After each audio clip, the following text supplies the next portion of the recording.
Hace muy poco tiempo se acaba de publicar Los límites de la ciencia, una visita al acelerador de partículas más grande del mundo. Un ensayo que corre por parte del escritor argentino Javier Argüello, y que según entiendo se trata del discurso que presentó en un encuentro, en una especie de simposio o seminario que tuvo lugar en el año 2021 en San Sebastián, en donde físicos, escritores, neurocientíficos y humanistas se reunieron para reflexionar acerca del papel que juega la belleza como guía de nuestras respectivas búsquedas.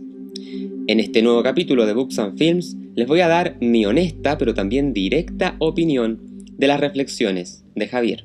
Tenemos grandes puntos de encuentro, pero también inmensas discrepancias, así que comencemos.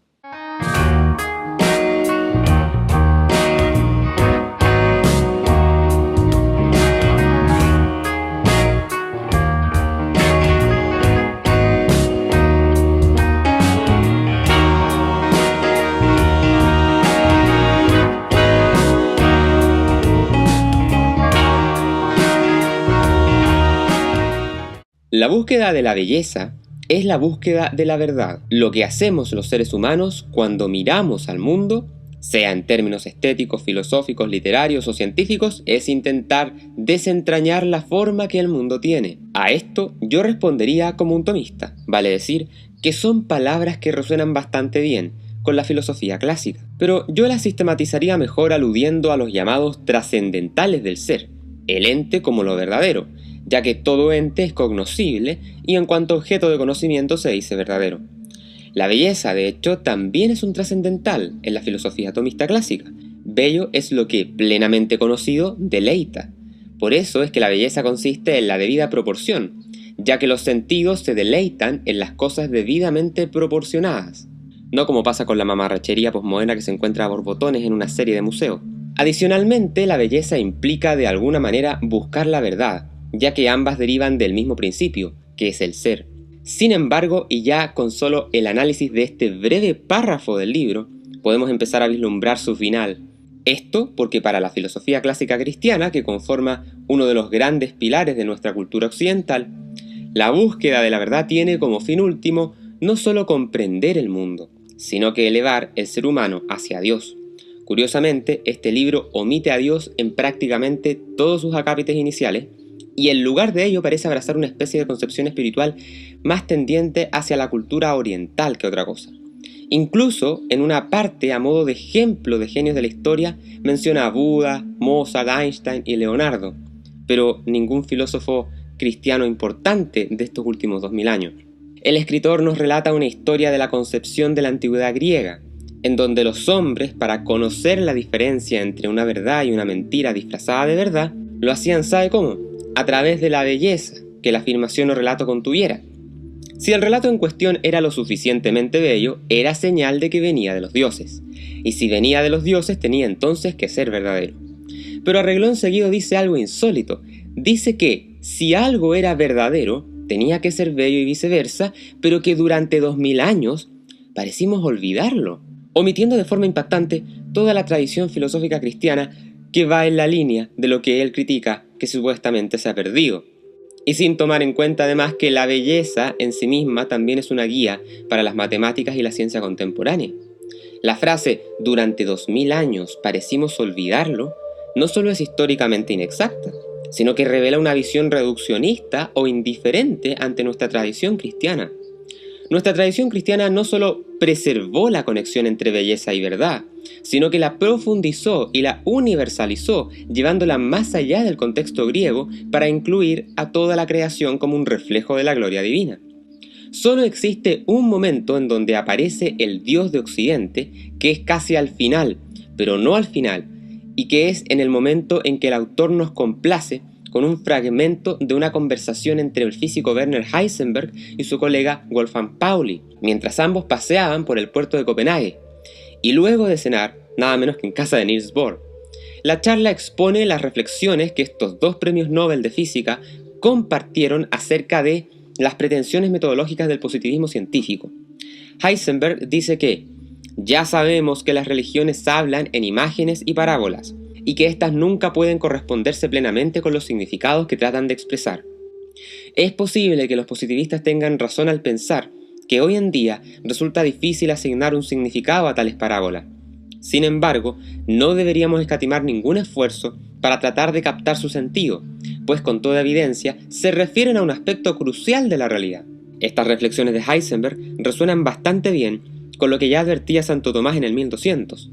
Así como el conocimiento se imparte mediante un silogismo de algo que conocemos mejor, el conocimiento dado por los signos debe transmitirse a través de cosas que son familiares a aquellos a quienes se imparte el conocimiento.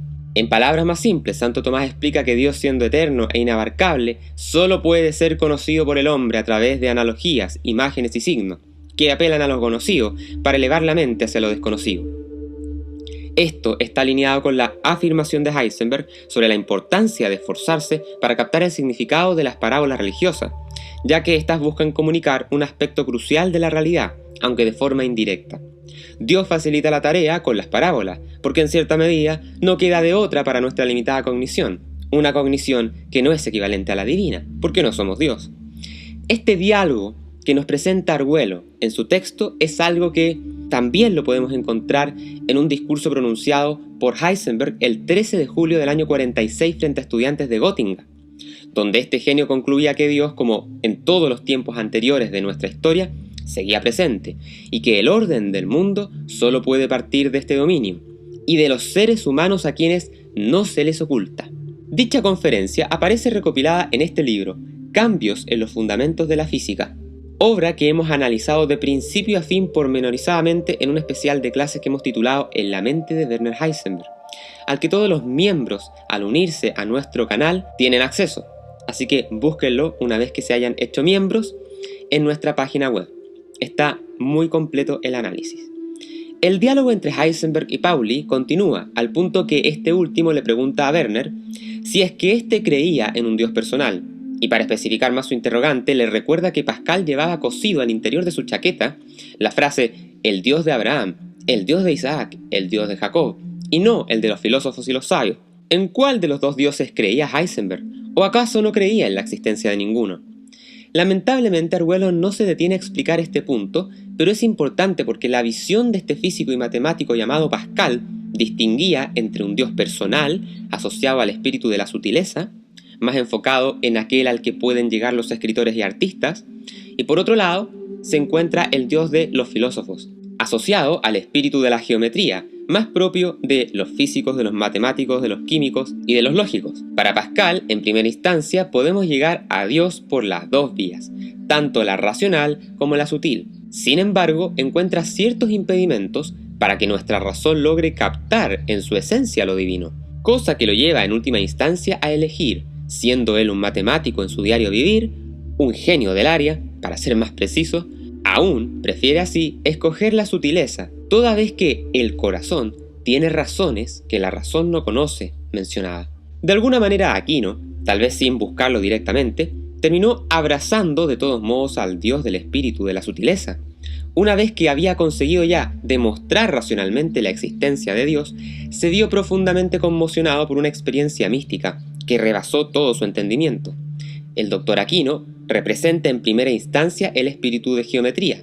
A través de las famosas 5 vías, el mayor genio católico de todos los tiempos demuestra racionalmente la existencia de la divinidad. Su obra, especialmente la Suma Teológica, es una síntesis monumental que armoniza la razón filosófica con la revelación cristiana, pero que luego, de un momento a otro, en una experiencia mística en la que habría conversado con el propio Cristo, levitando incluso según se describe en algunos relatos, tras experimentar ese momento de gracia extraordinaria, se habría percatado de la insuficiencia de todo el lenguaje humano frente al misterio de Dios. Pero ¿en cuál de los dos dioses creía el físico Heisenberg? Volvamos a la pregunta. ¿En el Dios personal o en el Dios de los filósofos?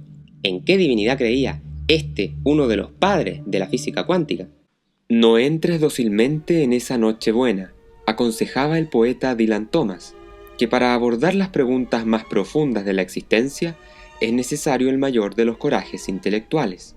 En este nuevo curso del proyecto Patagonia Free Will nos sumergiremos por la historia y la filosofía de la física y la astronomía del siglo XX, para tratar de comprender la trascendental crisis que sufrieron las ciencias exactas en un periodo aterrador, pero a la vez sublime, de la evolución humana. desde la relatividad de Einstein pasando por el mundo atómico cuántico hasta los grandes eventos cosmológicos como la teoría del Big Bang y la expansión acelerada del universo, ya disponible para ser adquirido desde todas partes del mundo. Te invitamos a que te unas como miembro de nuestro canal de YouTube por tan solo $3 mensuales aproximadamente, y así poder acceder a increíbles beneficios. 1. Acceso anticipado a todas las columnas de opinión, capítulos de Books and Films y de Reivindicando la Historia. 2. Podrás crearte una cuenta en la sección Premium de nuestra página web y acceder a interesantes clases especiales sobre ciencia, filosofía, arte, historia y muchas otras disciplinas. 3. Acceso a todas las clases del curso Astronomía en J.R.R. Tolkien. 4. Acceso a las clases del curso en actual publicación Imperio Romano, Ciudad y Justicia, con nuevos episodios cada viernes. Y 5. Acceso a las clases del curso en actual publicación Neurociencia Atomista, con nuevos episodios todos los sábados. PFW, nos une la ciencia, nos apasiona el conocimiento. Si bien es cierto que el corazón de la física y la astronomía modernas está compuesto por las matemáticas, existen aristas de no menor importancia que nacen a partir de sus descubrimientos o bien consisten en planteamientos previos a conocerlos. Se trata de las implicancias humanistas. En efecto, se cuenta que maestros de la literatura universal como Edgar Allan Poe o Jorge Luis Borges habrían teorizado cuestiones de grueso calibre para las ciencias naturales modernas. De todos estos asuntos que van más allá de la ciencia propiamente dicha, trata Big Bang, creación e inmensidad, ya disponible para ser adquirido desde todas partes del mundo. Revisa los enlaces ubicados en la descripción de este video. Y ahora puedes ayudar a financiar a PFW haciendo tu aporte a través del botón de gracias ya disponible en nuestros videos. Heisenberg efectivamente abrazaba ambos caminos para llegar a la verdad, pero en última instancia también se quedaba con el Dios personal. En el libro Los científicos y Dios, escrito por el físico español Antonio Fernández Rañada, este comenta que Heisenberg se sentía profundamente inmerso en la tradición cultural cristiana, pero que no formaba parte de ninguna iglesia, y que el escritor Ken Wilber lo calificaba de místico, toda vez que se sentía profundamente influenciado por la filosofía platónica y afirmaba que la ciencia no era el camino para conocerlo todo. Sin embargo, en una investigación más reciente y mejor documentada, el astrónomo Eduardo Bataner da cuenta de que Heisenberg era luterano, perteneciente a la iglesia evangelista. Así lo educaron y así educó a sus muchos hijos. En tanto que el físico estadounidense Gerald Holton, en su libro Victoria y Vejación en la Ciencia, publicado por el sello editorial de la Universidad de Harvard, recoge la última carta que ha sobrevivido que Heisenberg le escribiera a Einstein, donde se lee: podemos hallar consuelo en que nuestro amado Señor conoce la posición de las partículas y por lo tanto Él permite que el principio de causalidad continúe teniendo validez. Esta reflexión no es poética, sino que profundamente filosófica. Heisenberg resuena así con el pensamiento cristiano clásico e incluso con el pensamiento de los físicos actuales que siguen siendo atomistas, como por ejemplo el profesor Thomas Davenport, toda vez que sugiere que aunque los principios de incertidumbre de la mecánica cuántica puedan limitar el conocimiento humano acerca de la posición y velocidad exacta de las partículas, Dios no está limitado por esas incertidumbres epistemológicas. Para Dios el conocimiento es perfecto, eterno y total. En severo contraste a todo lo que acabamos de explicar, Javier Arguello termina afirmando en su libro que para superar estas barreras con las que se ha topado la ciencia contemporánea, el único centro posible desde el cual acceder al universo sería a través del prisma de nuestra propia humanidad. Hasta ahí parece ser incluso esto conciliable con el pensamiento clásico en cierta medida, pero resulta que Javier no se queda ahí, y cuenta que tumbado en el pasto mirando a las estrellas, luego de una visita que hizo al mayor colisionador de partículas del mundo, en Suiza, llegó a la conclusión de que sin un ojo que observa no hay distancias ni momentos, pero todavía más afirma que sin esa humanidad no existe el espacio y no existe el tiempo, que sin la humanidad no existiría ningún centro a partir del cual fundar un universo. Esta clase de afirmaciones radicales corren el riesgo de ahogarse en el existencialismo, y todavía peor, en malas interpretaciones de la física cuántica, donde posturas extremas sugieren que el observador crea la realidad. Reflexiones que en vez de exaltar la belleza, nos arrojan al balde más oscuro y posmoderno posible. El universo termina careciendo de fundamento objetivo, y su existencia y estructura terminan dependiendo del sujeto que lo experimenta. Esta no es la salida ni más razonable ni más adecuada. La filosofía clásica de Occidente, en cambio, postula que todo lo que conocemos, salvo que sea por una experiencia mística, nos entra por los sentidos. Nada sabemos que haya estado primero en el sentido, pero eso no implica que la realidad parta desde nosotros, sino que nosotros aprendemos la realidad que ya existe objetivamente. La mejor evidencia de eso es nuestro propio lenguaje, que no tendría sentido si es que no partiera del proceso de universalización abstrayendo desde los particulares que nos otorga la contingencia material. Incluso para pensar las cosas más alocadas, como las que está planteando Argüello en su texto, se necesita de la realidad objetiva del mundo, por lo que para la elaboración de su tesis, paradójicamente, tiene que terminar sustentándose en la tesis contraria. Esta discusión remite también a la idea atomista de la verdad como adecuación entre el intelecto y la realidad, en latín, adequatio rei et intellectus. El universo no necesita del hombre para ser, pero el hombre sí que necesita del universo para conocer y existir. La grandeza del ser humano radica en su capacidad de contemplar, no de crear, el orden del cosmos. Los grandes científicos que se respaldan por la filosofía clásica estructurada a partir de la cultura grecorromana cristianizada, saben que la humanidad no es el centro ontológico del universo, sino que ese centro es Dios. La humanidad, en lugar de ser el centro del universo, es una criatura privilegiada dentro de él, llamada a contemplar y participar en un cosmos que refleja la inteligencia y bondad divina. En otras palabras, somos el imago Dei, no somos Dios. Hoy, todo hombre que quiera evitar ahogarse en el vaso de agua de la subjetividad y el relativismo radical que está tan de moda, lo único que tiene que hacer es alzar la mirada a la cruz. En ella está la verdad encarnada desde hace 2000 años. En una cultura actual donde la verdad es negada o fragmentada, en especial en la literatura, la cruz proclama una esperanza definitiva, que el sufrimiento no tiene la última palabra, que la verdad es eterna y que nos libera, y que el relativismo y la confusión son superados por el amor perfecto que brilla desde el madero. Sin embargo, para no terminar conflictuados con el autor, sí que tenemos algunos puntos de encuentro. Que la ciencia tiene límites, sí que los tiene. Y que, como dice bien al final, la belleza la podemos encontrar en la búsqueda misma de la belleza, es algo que también creía Monseñor Lemaitre, uno de los padres del Big Bang, a quien una vez se le preguntó respecto a qué gran enigma de la ciencia le gustaría que le revelase un oráculo. Y él respondió que ninguno, porque la gracia de ser científico está precisamente en el camino del descubrimiento, de ir poco a poco despejando la niebla del mundo material. Una de las grandes críticas que hace Argüello en su libro, y que sí compartimos, es la obsesión que tiene el cientificismo con ver la realidad como si se tratase de un gran mecanismo.